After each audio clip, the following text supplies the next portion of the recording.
Bonjour, je suis Stéphanie Capdeville, je suis la fondatrice du cabinet Renaissance Conseil, un cabinet RH dédié à la finance durable. Notre ambition est de former, accompagner et recruter les directeurs financiers pour intégrer les enjeux environnementaux, sociaux et gouvernance. Je suis aussi la créatrice d'un podcast qui s'appelle Faire de la finance autrement. On est vraiment dans un changement de paradigme, donc pour moi c'est important de faire savoir qu'on peut faire autrement. Et c'est la raison pour laquelle j'ai créé ce podcast, pour faire savoir donc des directeurs financiers, des pionniers de la finance durable et des dirigeants sont interviewés pour justement témoigner de ce changement. Et enfin, je suis membre du Centre des jeunes dirigeants, donc en tant que dirigeante, et aussi membre du COPIL Transformation, où notre vocation c'est d'accompagner les dirigeants à se transformer pour transformer leur modèle d'affaires. Alors pourquoi as-tu choisi de te tourner vers la finance durable et qu'est-ce que la finance durable? Alors pour moi, la finance déjà c'est un véritable levier de transformation. Le fait d'intégrer de la durabilité, donc des enjeux environnementaux, sociaux et gouvernance, et de ne pas prendre en compte uniquement la rentabilité financière, va vraiment permettre de pouvoir transformer les modèles d'affaires. Et ça, pour moi, c'est extrêmement important puisque on est vraiment bercé par l'American Dream. Donc on possède, et donc du coup on est. Or en réalité, aujourd'hui je pense que le monde nous invite à penser autrement. Et la finance durable a vraiment cette vertu puisqu'elle va pouvoir mettre en exergue le fait que prendre en compte ces enjeux et prendre en compte l'écosystème de l'entreprise est central et vital pour l'entreprise pour qu'elle perdure dans le temps. Donc la finance durable, c'est vraiment la photographie de l'entreprise telle elle doit être perçue aujourd'hui et elle ne peut plus être prise en compte uniquement sous ce prisme rentabilité financière. Pourquoi un changement de paradigme dans ce domaine est-il inéluctable? Quels impacts sur l'entreprise auront le dérèglement climatique et l'effondrement des écosystèmes? Alors quels impacts ont déjà ces enjeux environnementaux et sociétaux, on le voit, et sociaux, on le voit chaque jour. Une entreprise, voilà, on peut parler de Valence par exemple, vous vous doutez bien que l'économie de cette région en Espagne a été extrêmement impactée par les inondations qui ont eu lieu récemment. Et aujourd'hui, le monde a changé. Le monde n'est pas en train de changer. Le monde a changé. Les limites planétaires sont limitées. Les entreprises ont des difficultés à recruter. Donc on sent qu'il y a vraiment un changement. Et puis les générations d'après nous l'évoquent aussi. Donc le monde est en mutation, comme toujours. Enfin, le monde s'est créé ainsi. Et donc il y a des mutations à chaque période depuis que la civilisation est sur cette terre. Et là, aujourd'hui, il est temps de repenser nos modèles d'affaires, il est temps de repenser l'organisation, l'entreprise, le collectif, qui aujourd'hui est extrêmement individuel. Ça, c'est aussi, je dirais, l'héritage de l'American Dream. Alors, je vais citer quelque chose que beaucoup de gens connaissent. Si je n'ai pas ma Rolex à 50 ans, j'ai raté ma vie. Bon. Donc se pose quand même la question de qu'est-ce que rater sa vie ou qu'est-ce que réussir sa vie. Et la réussite de notre vie en tant qu'être humain, elle est peut-être plus nécessairement aujourd'hui sur la possession des objets ou la possession voilà, de maisons, etc. Et peut-être qu'il faut repenser à l'essence même de ce qu'est l'être humain. Donc les mutations sont en train de nous transformer et donc de facto notre vocation c'est aussi transformer nos modèles d'affaires, notre façon de travailler et de faire autrement. Les réglementations actuelles et à venir sont-elles suffisantes? Alors, je pense fondamentalement que les réglementations vont se durcir de plus en plus pour une raison simple, c'est que le monde change, donc c'est normal que les règles changent. Je pense que les règles sont extrêmement pertinentes si on parle de la mise en œuvre de CSRD, qui est la nouvelle directive européenne qui encadre justement la transparence sur ces enjeux environnementaux et sociétaux. Elle a vraiment été pensée pour justement transformer en profondeur les modèles d'affaires. Donc je pense qu'elle est extrêmement pertinente. Évidemment, elle n'est pas suffisante. Apprendre à conduire, avoir le code de la route, ça ne permet pas de conduire derrière. Donc il faut évidemment rentrer dans ce cadre. Et ça, je trouve que pour l'entreprise, c'est hyper intéressant puisque je pense que la RSE s'est déployée un peu en ordre dispersé jusque-là, avec des règles, des réglementations un peu à droite à gauche en fonction des enjeux climatiques, sociaux, sociétaux et aussi de gouvernance. Mais là, on pose un cadre qui va embarquer l'ensemble des enjeux. Donc c'est extrêmement utile.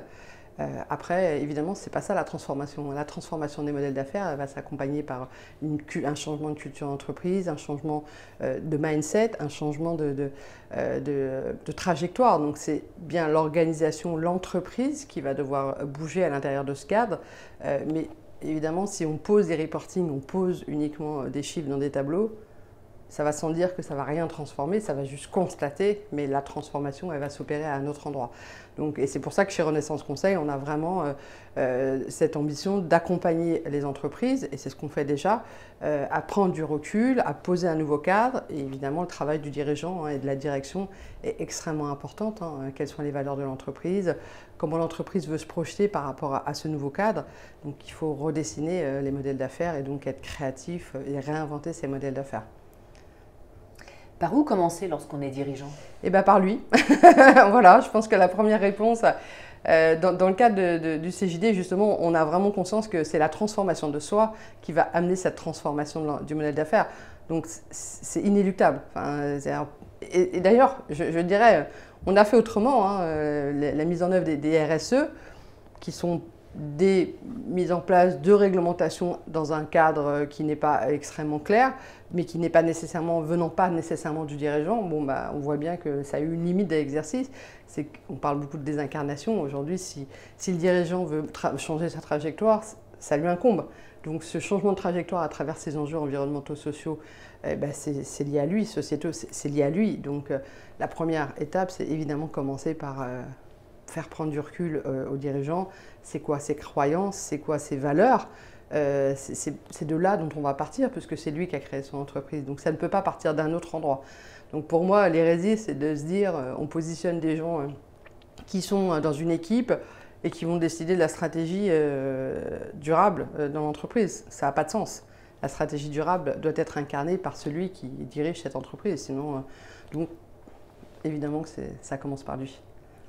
Il existe différentes formes de comptabilité aujourd'hui, triple capital, etc. Comment savoir ce qui est le plus opportun pour son entreprise? Par où commencer? Alors, je pense que déjà la question c'est est-ce qu'on remet en question notre modèle comptable? Et en fait, si on compte ce qu'il faut compter, évidemment qu'il faut remettre en question, parce qu'aujourd'hui, la comptabilité telle qu'elle existe en France ne prend pas en compte ces enjeux-là. Donc, la question, ce n'est pas de savoir quel modèle comptable. La comptable, ce qu'il faut surtout ce sur quoi il faut être extrêmement clair, c'est que dans notre bilan, dans notre compte de résultat, on se doit de matérialiser dans des chiffres, dans ces outils, la réalité de notre entreprise et ce qu'elle va impacter. Donc, il faut effectivement intégrer à un endroit, et les financiers ont vraiment ce rôle, puisque ça vient quand même de la matérialisation des chiffres, c'est quand même la finance qui le fait, on ne va pas se mentir. Donc, peu importe le modèle, moi je suis membre du CERCES, qui est le cercle des comptables environnementaux sociaux, qui est porté par Alexandre Rambaud, qui est aussi une chaire, donc la chaire comptabilité écologique, qui justement repense cette complexité de ce modèle comptable. Et on voit bien que tout est lié. C'est-à-dire que la comptabilité va bouger parce que le système a bougé, parce que l'organisation a pris en compte ces enjeux et qu'elle a intégré dans toutes ses parties prenantes, puisque la CSRD, c'est avant tout ça. On ne regarde plus soit dans sa glace, on regarde l'écosystème dans lequel on agit. Et donc la comptabilité va retranscrire ça. Donc, il est clair que c'est complexe, il est clair qu'on n'est pas complètement préparé, mais il faut se mettre en chemin et comme tout le reste, en fait, on va pouvoir intégrer. Donc, évidemment, moi, je vais plutôt je collabore avec le CERCES, donc avec le modèle CARE qui est porté par le CERCES, donc je ne peux parler que du modèle CARE, mais mon ambition, ce n'est pas nécessairement de dire il faut acheter ce modèle-là, mais plutôt soyez sensibilisés au sujet de la comptabilité et à quoi sert la comptabilité. Et la comptabilité est là pour faire une photo d'une entreprise, d'une organisation, qu'elle soit publique ou privée, et c'est important de prendre conscience qu'il faut prendre la photo de l'intégralité des enjeux de l'entreprise. Et que dire aux dirigeants d'entreprise dont l'entreprise ne va pas si bien et qui veulent repousser ça plus tard? Eh bien, que ça sera pire après, en fait, hein, il faut savoir gagner du temps, donc il faut savoir agir maintenant pour gagner du temps après. Une entreprise qui ne va pas bien, évidemment, sa priorité, ça va être de survivre, ça c'est un fait. Et c'est le vrai enjeu, hein, c'est le véritable enjeu des entreprises aujourd'hui, hein, c'est de gérer le court terme et le long terme. Pour autant, une entreprise qui a un risque avéré et qui n'a pas nécessairement fait ce travail de prise de recul, de poser un cadre et puis de voir, parce qu'en fait la CSRD, c'est pas, ça s'est perçu en Europe et pour beaucoup de gens comme des contraintes, mais c'est justement la liberté de trouver d'autres opportunités. Et donc une entreprise qui va mal, c'est que soit elle est mal gérée, et ça effectivement, ça c'est un autre sujet, mais si c'est un problème lié conjoncturel par exemple, lié parce que son modèle d'affaires n'arrive plus à se déployer pour telle ou telle raison, parce qu'il y a une crise dans un secteur, justement prendre ce recul et avoir cette capacité de se poser en méta sur son modèle d'affaires, ça permet de détecter des opportunités. Et c'est pour ça que le financier a un vrai rôle, parce que lui, il a la capacité de percevoir à la fois les réglementations, il a la capacité de se projeter, de faire surtout des business plans, hein, donc c'est quand même son métier. Et c'est pour ça que chez Renaissance Conseil, on a aussi créé une formation dans ce cadre-là en se disant on va utiliser toute la matière que l'on a, toute la connaissance que l'on a sur la finance durable, et comment on va projeter les directeurs financiers pour se positionner en méta et trouver des opportunités. Donc une entreprise qui a des difficultés parce qu'elle n'arrive pas à redéployer son modèle d'affaires, parce que le modèle d'affaires peut-être ne correspond plus à la situation, et bien justement c'est l'occasion pour elle de se réinventer.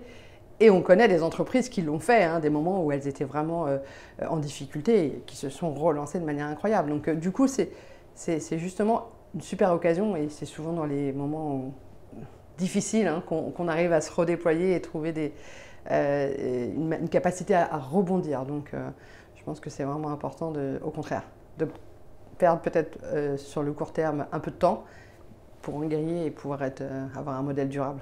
Et enfin, donc, dans ton podcast, tu as interviewé et tu interviews encore de nombreux financiers. Est-ce que tu as détecté une espèce de fil rouge du ressort de la décision? Qu'est-ce qui fait qu'à un moment, ils changent d'avis et ils vont vers un nouveau modèle? Eux, leur changement à eux. En fait, quand on commence à s'intéresser à ces sujets, ça vient nous reposer pas mal de questions sur qu'est-ce qu'on fait là en tant qu'entrepreneur.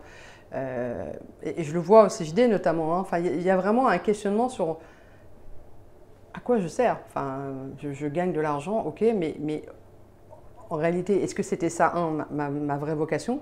Alors évidemment, on a tous besoin de gagner de l'argent et ce n'est pas le sujet. Et l'argent est un moyen. Donc, et en tant qu'être humain, on se doit de gagner de l'argent. C'est incontestable, mais c'est vraiment la remise en question de soi, et puis parfois des accidents aussi, hein, des accidents de la vie hein, qui font qu'on est projeté dans une autre réalité qui n'est plus la nôtre, et du coup ça questionne énormément sur le sens que l'on a. J'ai pas appelé mon cabinet Renaissance SENS par hasard, parce qu'effectivement j'ai eu aussi ce questionnement hein, de me dire mais moi je fais de la finance, alors moi j'aime la finance, hein, je trouve que ça a vraiment beaucoup de vertus, ça permet d'être pragmatique, et moi j'aime ce côté très pragmatique, mais c'est vrai qu'à un endroit je me suis dit mais est-ce que c'était vraiment pour ça que j'étais venue faire de la finance?